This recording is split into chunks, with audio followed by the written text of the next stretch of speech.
यहाँहरूले देखिरहनु भएको यो शिरपुर भन्ने गाउँ हो।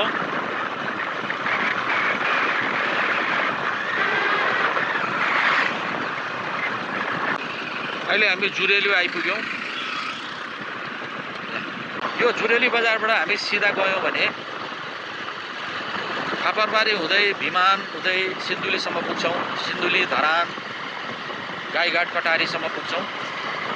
आज हाम्रो रुट फापरबारी सिन्धुली जाने नभई फास्ट्याग हुँदै निजगढसम्म पुग्ने हाम्रो आजको रुटिन भएको हुनाले, गन्तव्य भएको हुनाले अब हामी यहाँबाट फर्केर फास्ट्यागको बाटो हामी निजगढसम्म पुग्छौँ। बकेया गाउँपालिका अन्तर्गत यो शिरपुर भन्ने ठाउँ हो। यहाँबाट हामी अब यो सेन्टरबाट अब हामी यहाँ सिधा यो बाटोबाट हामी सिधा गयौँ भने फास्ट्याग हुँदै निजगढसम्म हामी पुग्छौँ। यहाँबाट हामी अब सिधा जान्छौँ। यहाँबाट अहिले पिच गरेछ।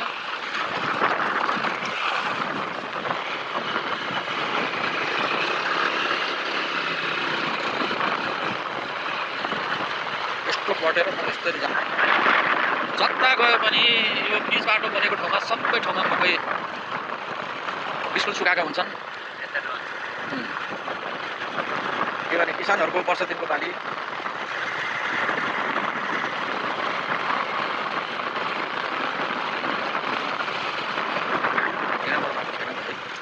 माथि चढ्ने बाटो कता कता माथि चढ्नु पर्यो। अगाडिबाट छ।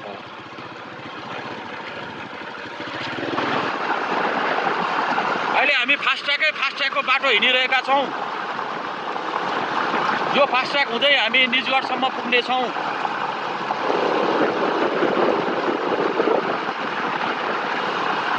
आज मौसमले सफा दिएको हुनाले, साथ दिएको हुनाले पानी परेन। त्यसैले हामी यो बाटो हिँडिरहेका छौँ। नभए खोला आएको भए अवरोध खडा हुन्थ्यो। यहाँसम्म चाहिँ यति बोल्नु न।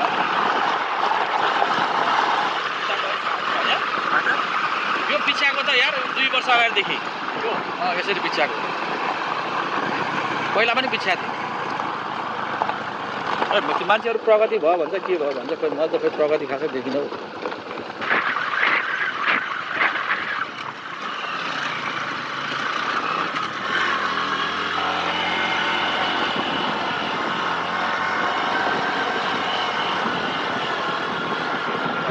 कहिले भन्ने यो पुल कहिले भन्ने फास्ट्याग भन त। खोइ पुलै यस्तो छ पुरो। 1 वर्षमा बन्छ, 2 वर्षमा बन्छ भन्दा सपना देखा। नेपालीलाई खालि सपना देखाइदिने काम चाहिँ पुरा गर्दैन।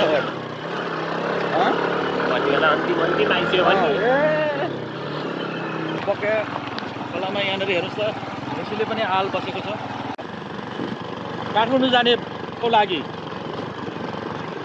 बकेया नदीमा मात्र 9वटा पुल निर्माण हुनुपर्ने रहेछ।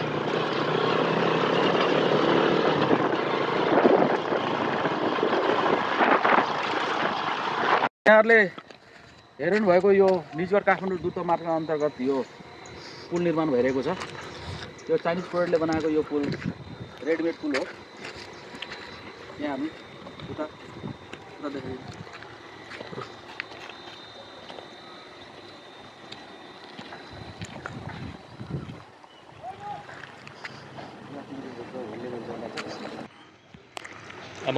काठमाडौँ निजगढ अन्तर्गत यो द्रुत मार्गमा पुल निर्माण भइरहेको छ। ल हेर्नुहोस् त, पुरै रेडिमेड पुल निर्माण भइरहेको छ चाइनिज प्रोजेक्टले।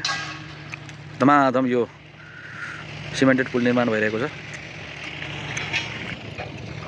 हेर्नुभयो तपाईँहरूले, यो मेन खोला यो नै हो। यो खोलामा यो पुल निर्माण भइसकेपछि निजगढ हेटौँडा जान सहज हुनेछ।